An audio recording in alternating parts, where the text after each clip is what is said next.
आज आपसे पृथ्वी की आंतरिक संरचना और प्लेट टेक्टोनिक के परिप्रेक्ष्य में चर्चा करूंगा। जैसा कि आप लोग जानते हैं, भौगोलिक अध्ययनों में हम पृथ्वी की सतह और कुछ निश्चित ऊंचाई तक के हिस्से एवं पृथ्वी की आंतरिक संरचना के बारे में अध्ययन करते हैं और पृथ्वी की संरचना कैसी है, किन किन तरह की लेयर्स पृथ्वी की आंतरिक संरचना में है और उन आंतरिक संरचनाओं के परिप्रेक्ष्य में विभिन्न प्रकार की क्या क्या गतिविधियां भूमि के अंदर, पृथ्वी के धरातल में होती हैं, इन सब के परिप्रेक्ष्य में और प्लेट विवर्तनिकी क्या है, इस बारे में विस्तार से बात करेंगे। जैसा कि पृथ्वी की बनावट के परिप्रेक्ष्य में हम देखें तो हमारी जो पृथ्वी है वो मुख्यतः 3 तरह की परतों से बनी हुई है। जो सबसे आंतरिक परत है जिसको हम कोर कहते हैं और इसको हम 2 भागों में विभाजित करते हैं। जो भीतरी हिस्सा है इसको हम बोलते हैं आंतरिक कोर और जो बाहर का जो हिस्सा है इसको हम बोलते हैं बाह्य कोर या आउटर कोर। कोर के बाहर का जो हिस्सा है इसको मेंटल के नाम से जाना जाता है और इस मेंटल के बाहर का जो हिस्सा जिसमें आप सब लोग, हम लोग, हमारा रहन सहन होता है, इसको हम क्रस्ट के रूप में जानते हैं। हमारी पृथ्वी का जो सबसे आंतरिक हिस्सा है से हमने कोर कहा, उसके बाद मेंटल और सबसे बाहरी हिस्सा क्रस्ट। यदि हम क्रस्ट को देखें तो क्रस्ट को हम 2 भागों में विभाजित करते हैं। एक महाद्वीपीय क्रस्ट, कॉन्टिनेंटल क्रस्ट, और दूसरा समुद्रीय क्रस्ट या ओशियनिक क्रस्ट। महाद्वीपीय क्रस्ट जो 10 से 70 किलोमीटर की जिसकी थिकनेस है, गहराई है, और इसकी घनेपन को यदि हम देखें तो ये इसका घनापन ओशियनिक क्रस्ट से कम है और ये ज्यादा पुरानी है, यानी ज्यादा पहले समय से निर्मित है। इसी तरह यदि हम इस ओशियनिक क्रस्ट को देखें तो ओशियनिक क्रस्ट की जो मोटाई है वो 7 किलोमीटर तक है और इसकी डेंसनेस यदि हम देखें तो ये कॉन्टिनेंटल क्रस्ट के नीचे सिंक है और इसके साथ साथ कॉन्टिनेंटल क्रस्ट से कम समय इसको निर्मित हुआ है। क्रस्ट के उपरांत यदि हम देखें कि कैसे पृथ्वी बनी हुई है, पृथ्वी के बारे में हमको विभिन्न तरह की जानकारियां कैसे मिलते हैं, इस परिप्रेक्ष्य में हम देखें तो हमारे पृथ्वी की आंतरिक संरचना के बारे में जो जानकारी मिलती है वो हमें जियोफिजिकल सर्वेज, भूभौतिक सर्वेक्षणों के माध्यम से, भूकंपीय तरंगों के माध्यम से, गुरुत्व की वजह से और यांत्रिक और विद्युतीय तरंगों के माध्यम से हमको ये सब जानकारियां मिलती हैं। इसके साथ साथ हम भूमि, वायु, समुद्र और सैटेलाइट की विशेषताओं या इनसे प्राप्त अवयवों के माध्यम से भी जानकारी प्राप्त कर सकते हैं। और जो हम जानकारी प्राप्त करते हैं उसमें भूगर्भिक सर्वेक्षणों, हम जो फील्ड वर्क करते हैं, फील्ड में जाकर के चीजों को देखते हैं, और उसके अलावा बोर होल्स, जो बोरिंग की जाती है पृथ्वी के अंदर, और जो माइंस के माध्यम से भी हमको पृथ्वी के बारे में, पृथ्वी की आंतरिक संरचना के बारे में जानकारियां मिलती हैं।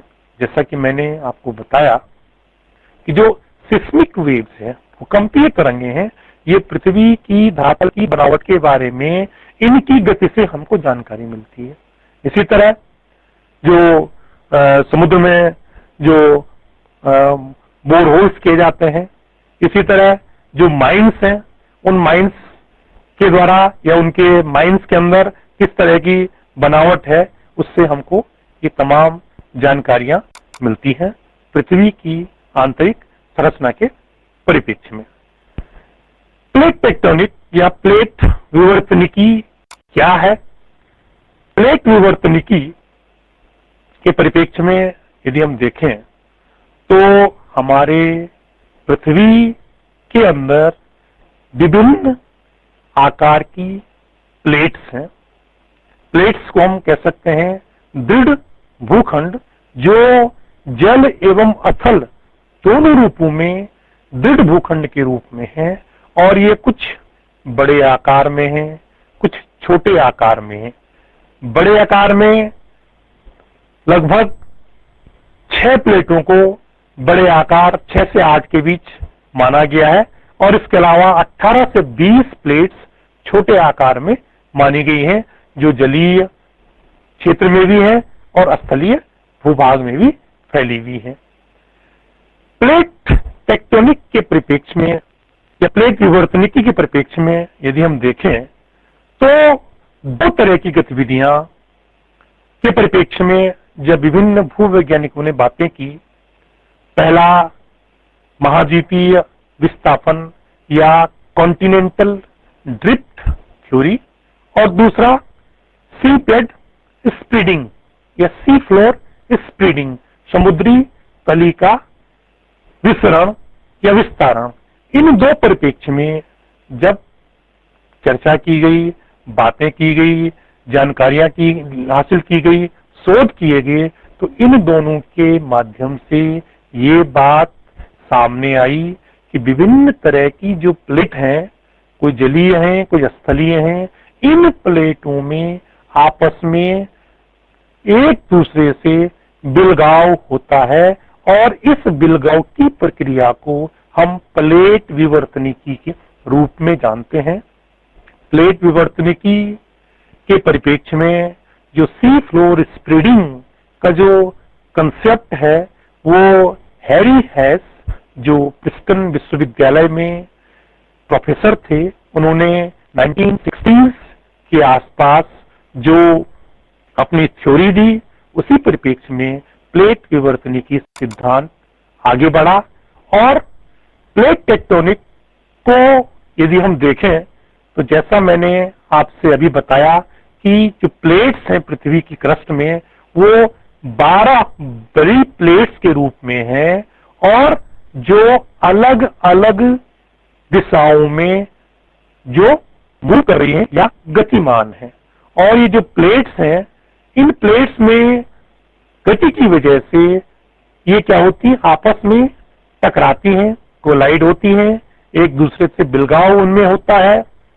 और जो कुछ प्लेट्स ऐसी भी हैं जो एक दूसरे से अलग अलग हटती हैं, अलग अलग मार्गों से होकर के निकलती हैं। और इसके साथ साथ कुछ प्लेट्स ऐसी भी होती हैं जो टकराती भी हैं या एक दूसरे के ऊपर एक दूसरे को क्षिपित कर देती हैं। तो ये अलग अलग तरह की जो प्लेट्स हैं, ये प्लेट्स, इनमें 3 तरह की गतिविधियां, एक तो एक दूसरे का आपस में टकराना, एक दूसरे के द्वारा क्षेपित हो जाना, और एक दूसरे से भिन्न अलग अलग मार्गों में इनका फैलाव हो जाना।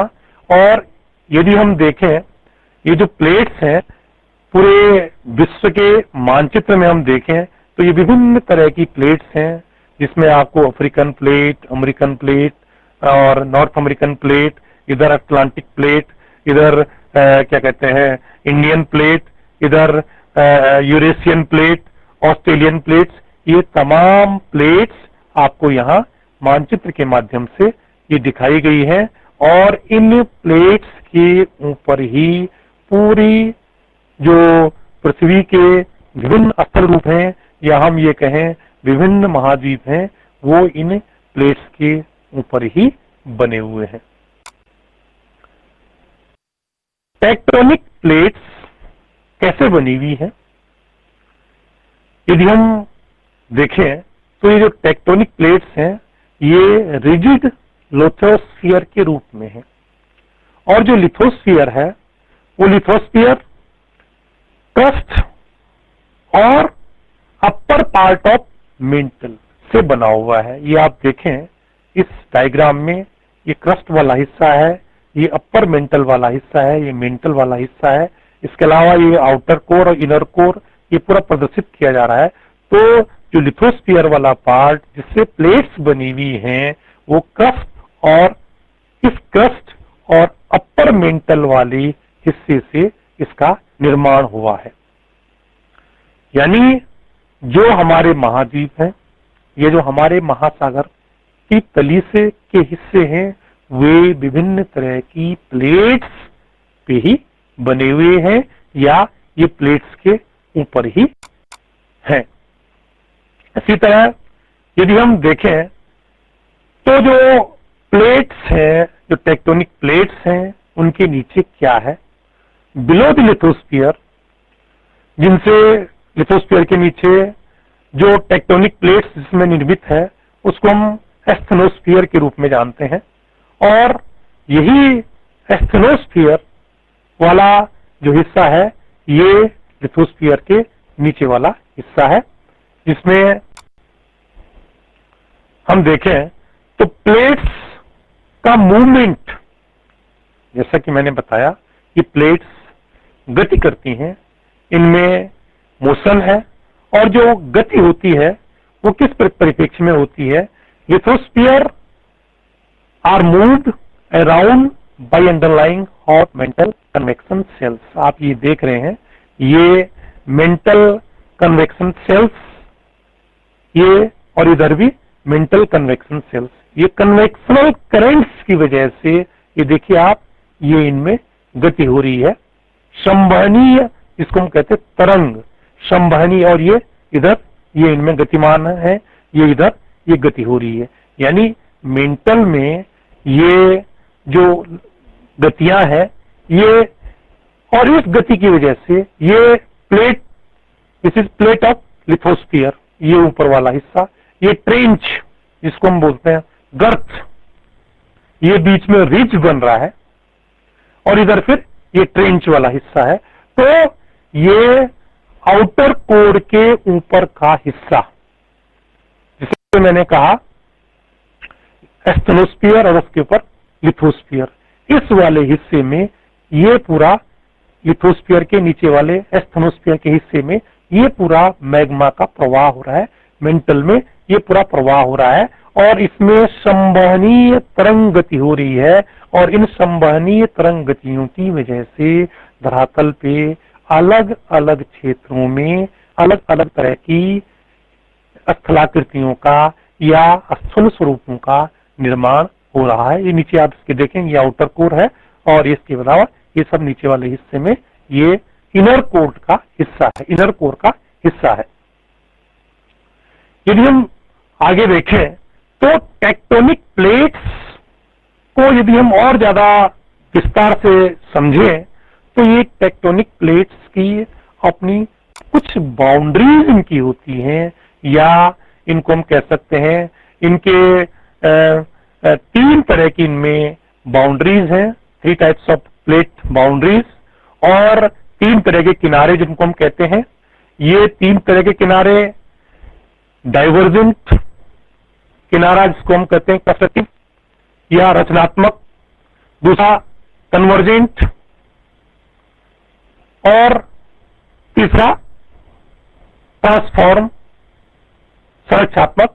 तो ये 3 तरह के किनारे, डाइवर्जेंट किनारे में ये डाइवर्ज हो रही हैं। 2 तरह की प्लेट हैं। ये प्लेट, ये देख रहे हैं आप, इसका मूवमेंट इधर को है, और ये दूसरा, ये प्लेट का, इस किनारे का मूवमेंट इधर को है। यानी दोनों एक दूसरे की विपरीत दिशा में प्लेट्स के किनारों का मूवमेंट हो रहा है, इनका गति हो रही है, एक दूसरे के विपरीत डाइवर्ट हो रही है, और इस डाइवर्जन की वजह से यहाँ पे स्थल रूप निर्मित हो रहा है, नई चीज बन रही है यहाँ पे।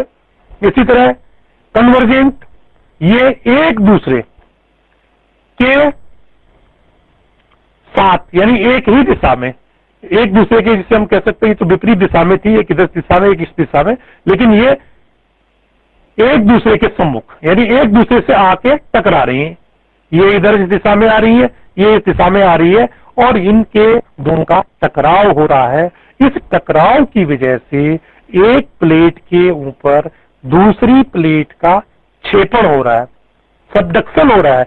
ये सबडक्शन हो गया, ये इसके ऊपर क्षेपित हो गई है, और क्षेपित होने की वजह से यहाँ पे भी लावा का प्रवाह ऊपर को एनर्जी निकल रही है।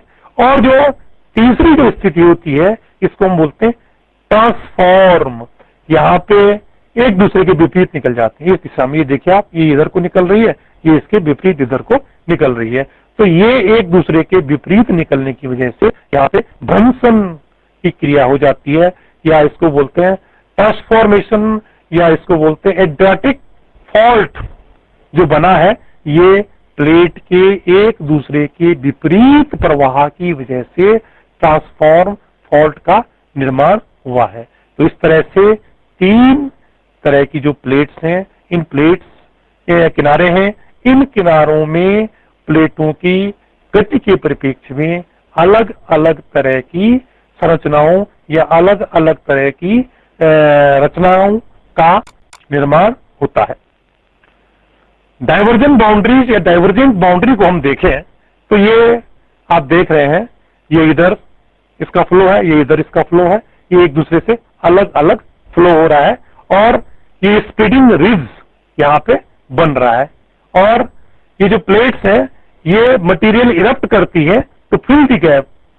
As plates move apart, new material is erupted to fill the gap. जो एक दूसरे से जब वो हो जाती है तो नया मटेरियल आता है और वो इस गैप को भरने का प्रयास करता है। ये देख रहे हैं आप, ये जो मूवमेंट कन्वेंशनल जो मैंने कहा था आपको, इनमें ये मूवमेंट हो रहा है, और ये अलग अलग किनारों पे अलग अलग रूपों में ये डाइवर्जेंट बाउंड्रीज की प्रक्रिया प्रदर्शित हो रही है।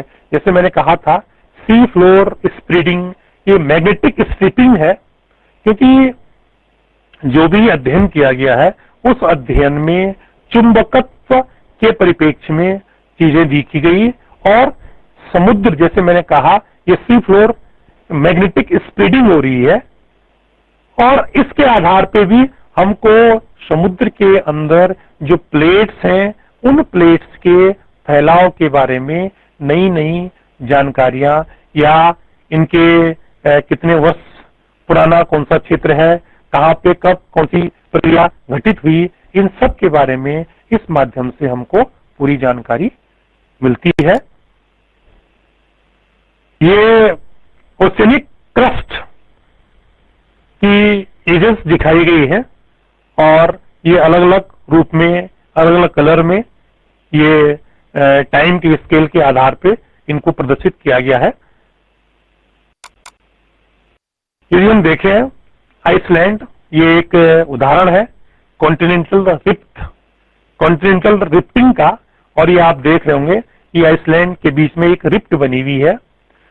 ये डाइवर्जेंट प्लेट बाउंड्री ये इसके बीच में रन कर रही है। इस इलाके में ये यूरेशियन प्लेट है, और ये जो है नॉर्थ अमेरिकन प्लेट इधर को मूव कर रही है, और इसके बीच में ये क्या हो गया, एक डाइवर्जेंट प्लेट बाउंड्री बन गई है through the middle of Iceland. ये आप देख रहे हैं, ये पूरा लाल रंग से जो ये दिखाया जा रहा है, ये पूरी डाइवर्जेंट प्लेट बाउंड्री है, ये जो पूरी इसमें रन कर रही है उत्तर से दक्षिण तक, ये पूरा ये डाइवर्जेंट प्लेट बाउंड्री है।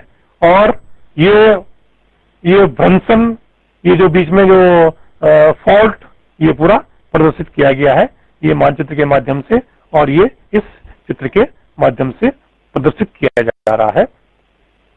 इसी तरह जो कन्वर्जेंट बाउंड्रीज हैं उसको हम देखें तो इनकी भी 3 स्टाइल्स हैं। There are 3 styles of convergent.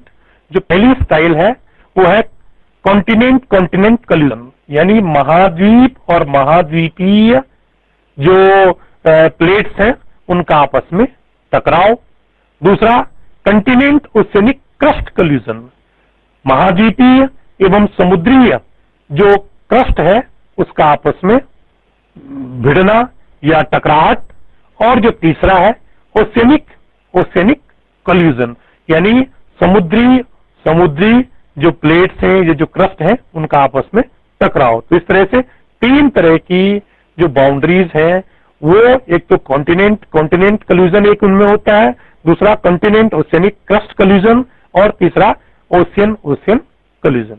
तो ये 3 तरह की कन्वर्जेंट बाउंड्रीज या जो स्टाइल है कन्वर्जेंट प्लेट्स की 3 तरह की जो बताई गई है। इसी तरह कंटिनेंट कल्यूजन जो पहली तरह का जो हमने अभी बताया उस परिप्रेक्ष्य में हम देखें तो इसकी वजह से माउंटेन्स का निर्माण होता है। इसमें यूरोपियन आल्प्स और हिमालय का जो निर्माण हुआ है वो महाद्वीपीय प्लेटों के टकराव की वजह से यूरोपियन आल्प्स पर्वत और एशिया में फैला हुआ हिमालय पर्वत, इन दोनों का निर्माण हुआ है। ये किस तरह से निर्माण हुआ है ये आप देख रहे होंगे डायग्राम के माध्यम से। ये कॉन्टिनेंटल क्रस्ट है और यहां भी कॉन्टिनेंटल क्रस्ट है, आपस में इनका टकराव हुआ। ये नीचे लिथोस्फीयर है, ये लिथोस्फीयर है, ये अनसेंट ओशियनिक क्रस्ट है और ये मेंटल वाला हिस्सा है। ये कॉन्टिनेंटल क्रस्ट और ये कॉन्टिनेंटल क्रस्ट। हिमालय के परिप्रेक्ष्य में यदि हम चर्चा करें तो हिमालय जहां आज है वहां पे तेथिस सागर या जिसे हम कहते हैं तेथिस भूसन्नति हुआ करती थी। उसके उत्तर वाले एक हिस्से में यूरेशियन प्लेट और दूसरे हिस्से में इंडियन प्लेट्स।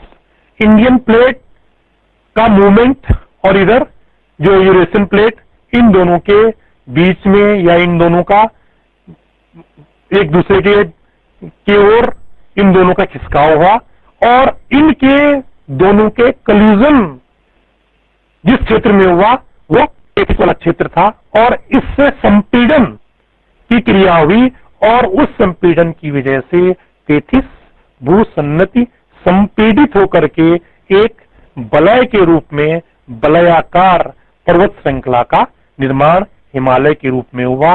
इसीलिए इसको बलयाकार पर्वत श्रेणी के रूप में भी जाना जाता है। तो ये 2 प्लेट्स की वजह से उनमें जो कल्यूजन हुआ है, उनमें जो टकराव हुआ है, वो इसी वजह से हिमालय पर्वत का निर्माण हुआ माना जाता है।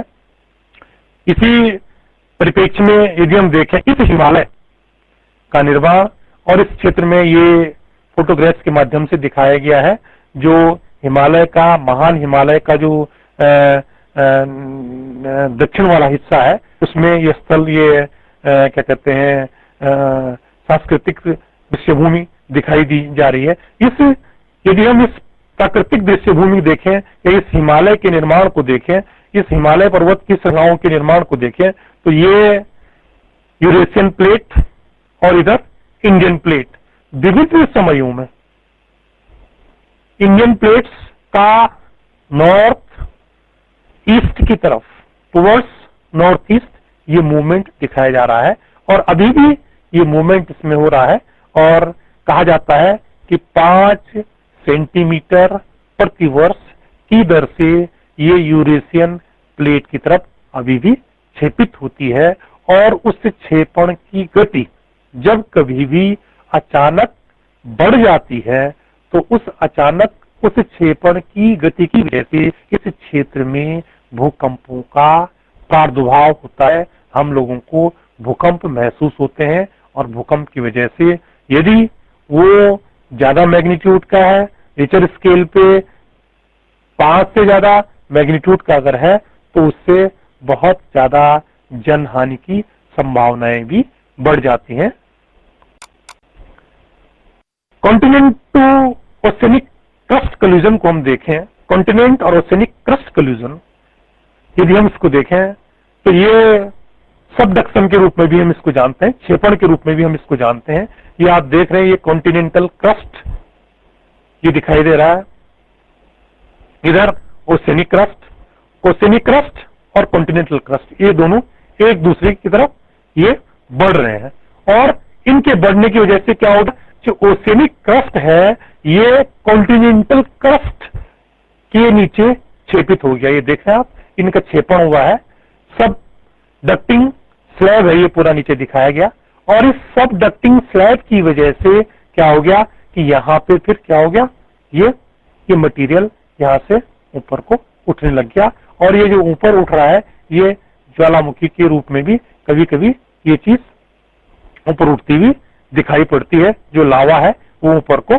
दिखाई पड़ता है ऊपर उठता हुआ। तो ये जो कंटिनेंट ओशनिक क्रस्ट का जो कोलिजन है, इसकी वजह से ये घटना घटित होती है। यदि हम सबडक्शन को देखें तो ये सबडक्शन की प्रक्रिया, ये ओशनिक क्रस्ट और ये कॉन्टिनेंटल क्रस्ट, और ये इनका ये सबडक्शन इसका हो रहा है, और इसकी वजह से ये लावा ऊपर को चल रहा है। तो आपने देखा होगा ये देखिए, ये इससे लावा, इस क्रेटर से लावा के रूप में ये दिखाई दे रहा है ऊपर निकलता हुआ।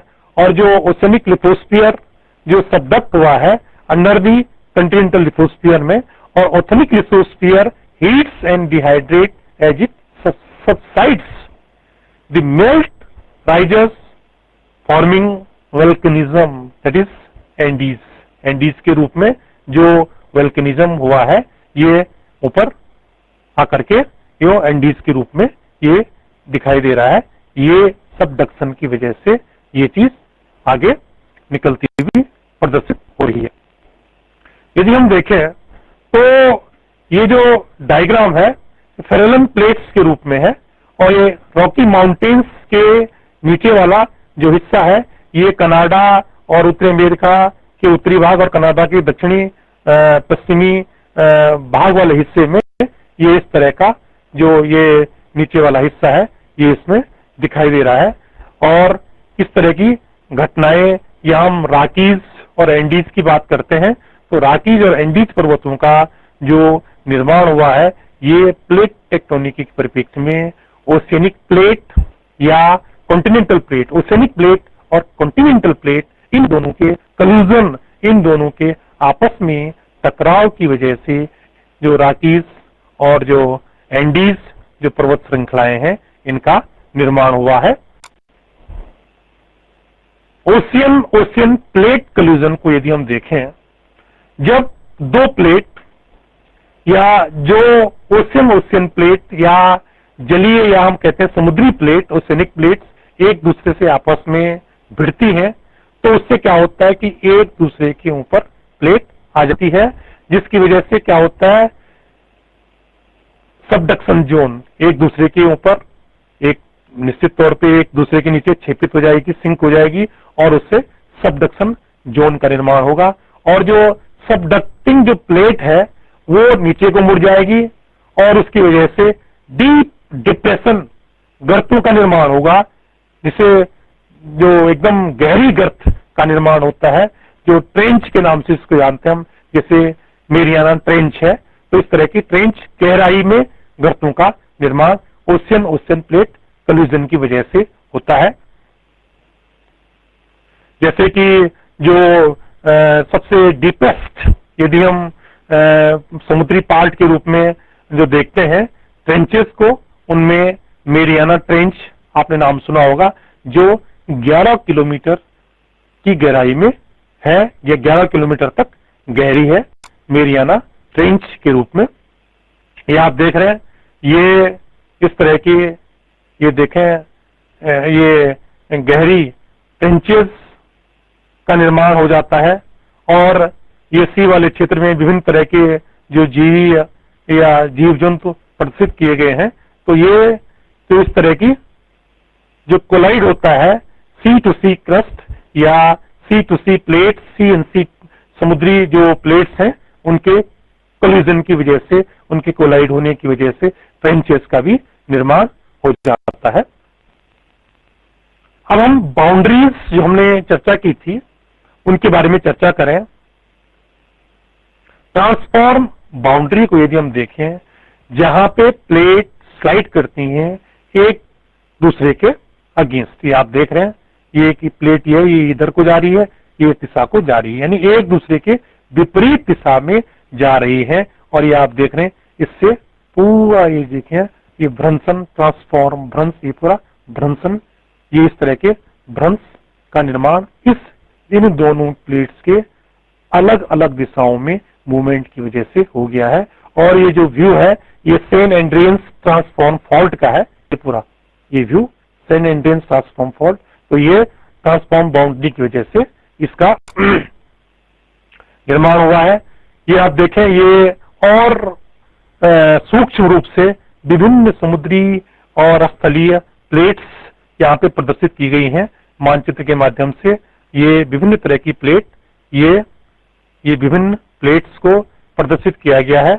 और ये सबडक्शन जोन वाला ये हिस्सा है, ये जोन ऑफ एक्सटेंशन, ये वाला पूरा हिस्सा। तो ये विभिन्न तरह की छोटी और बड़ी प्लेट्स को यहाँ पे प्रदर्शित किया गया है।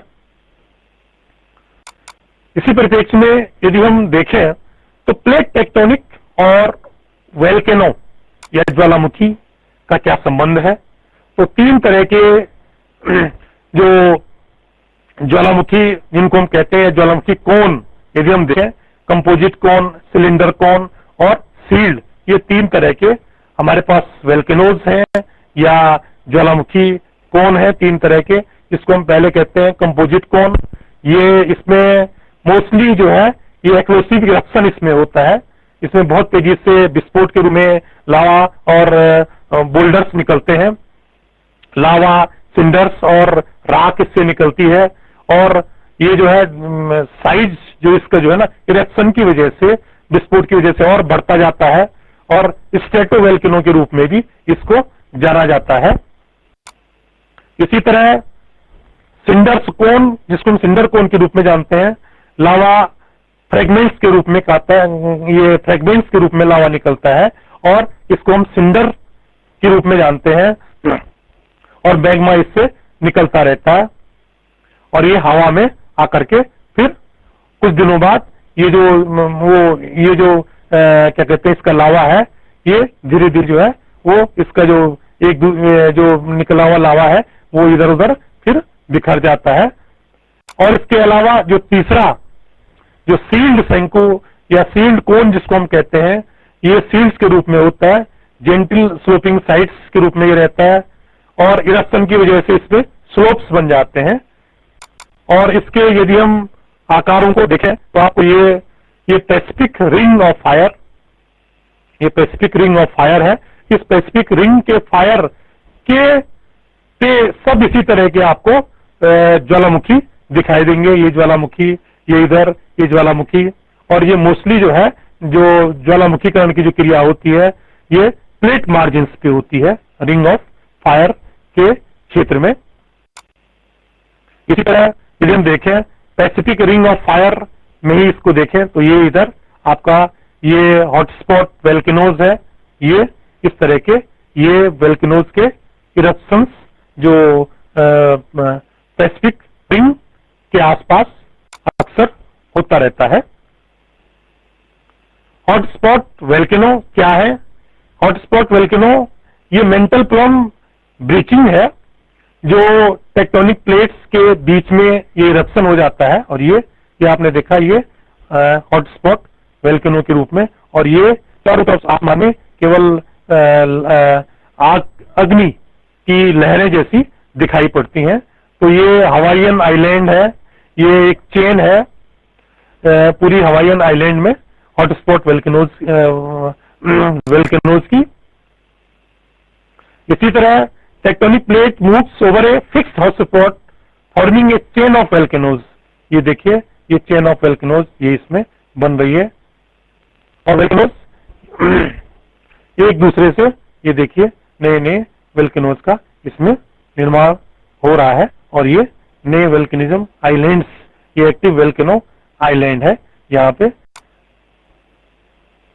इसी तरह प्लेट टेक्टोनिक और भूकंप, इनके बीच में भी आपस में यदि हम देखें तो जहां जहां प्लेट एक दूसरे से, समुद्री प्लेट और स्थलीय प्लेट मिलते हैं, उन क्षेत्रों में ही अक्सर भूकंप की पेटियां पाई जाती हैं। यानी प्लेट टेक्टोनिक का संबंध केवल ज्वालामुखी क्रियाओं से ही नहीं है, बल्कि प्लेट टेक्टोनिक का संबंध भूकंपीय क्रियाओं से है। जिन जिन क्षेत्रों में स्थलीय और जलीय प्लेट मिलती है, उन क्षेत्रों में, या जिन क्षेत्रों में स्थलीय जलीय प्लेट है, उन क्षेत्रों में ही अधिकांश भूकंपीय क्षेत्र हैं। ये आप देख रहे हैं, परिप्रशांत मेखला, मध्य महाद्वीपीय भूकंपीय मेखला, ये आप पूरी देख रहे हैं, ये पूरी भूकंप के क्षेत्र उन्हीं जगहों पे स्थित आपको मिलेंगे। और अर्थक्वेक, कहां पे अर्थक्वेक होता है, कैसे होता है, ये इस मानचित्र के माध्यम से ये दिखाया जा रहा है, जहां पे दो तरह की ट्रांसफॉर्म ये फॉल्ट है। इसी तरह ये कॉन्टिनेंटल ये प्लेट है, और ये आप देख रहे होंगे, ये जहां पे भूकंप के ये ट्रांसफॉर्म फॉल्ट वाले क्षेत्र में ये प्लेट्स, इधर वाला ये ओसेनिक क्रस्ट, ये ओसेनिक क्रस्ट और ये कॉन्टिनेंटल क्रस्ट, ये ट्रेंच, और ये ट्रेंच वाले हिस्से में ये आप देख रहे हैं यहाँ पे भूकंपीय क्षेत्र, और इसी तरह जो दूरवर्ती भूकंपीय क्षेत्र ये यहाँ पे। तो यानी जहां जहां पे दो तरह की प्लेट्स मिलती हैं, उन स्थानों पे भूकंप की आने की संभावनाएं भी धीरे धीरे बढ़ती जाती हैं। यदि हम सारांश रूप में देखें तो जो कुछ मैंने अभी चर्चा की, उसको यदि हम और आगे सारांश के रूप में देखें तो तीन तरह की, मैंने पृथ्वी की आंतरिक संरचना में तीन तरह के भाग बताए, कोर, मेंटल और क्रस्ट। और हमारी जो पृथ्वी की जो सतह है उस पे टेक्टोनिक प्लेट्स जो मूवमेंट जिनमें है, जिनमें गति है, और जो प्लेट बनी हुई है वो क्रस्ट और अपर मेंटल से बनी हुई है, जिसको हम लिथोस्फीयर के रूप में जानते हैं। और प्लेट दो तरह की हमने बताई, ओसेनिक प्लेट और कॉन्टिनेंटल प्लेट। इसी तरह तीन तरह की उनकी बाउंड्रीज हैं, और इनका संबंध ज्वालामुखी क्रिया से और भूकंप की क्रिया से सबसे बना हुआ है। तो इस परिप्रेक्ष्य में हम देखें कि जो भूकंपीय जो तरंगे हैं या जो ज्वालामुखी की क्रियाएं हैं, उन सब का प्रादुर्भाव प्लेट टेक्टोनिक से कहीं ना कहीं एक दूसरे से जुड़ाव है। धन्यवाद।